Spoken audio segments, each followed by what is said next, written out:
पे आती है दुआ बन के तमन्ना में,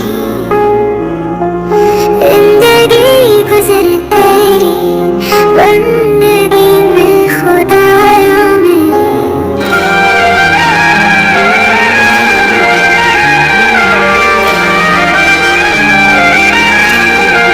खुदाया दिल से हर कदूर दूर हो, तेरे दिल से मोहब्बत भरपूर हो।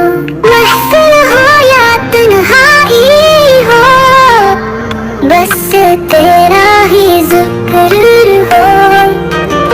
मुझे दुनिया की नहीं आखिरत की फिक्र हो।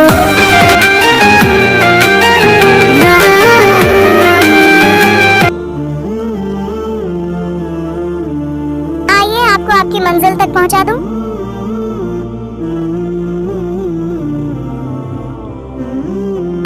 महफिल हो या तन्हाई हो, बस तेरा ही जिक्र हो।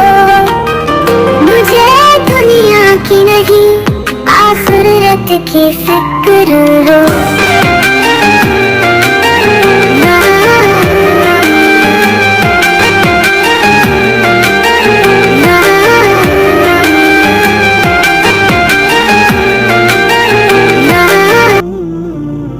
चलें, आपकी मंजिल आ गई। बहुत शुक्रिया जनाब, अल्लाह आपका भला करे।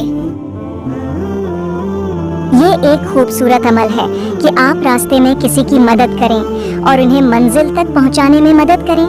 उससे न सिर्फ वो शख्स आपका शुक्रगुजार होता है, बल्कि इंसानी रवैये को उजागर करता है और अल्लाह भी ऐसे शख्स से खुश होता है और उसकी मुश्किलों को आसान करता है।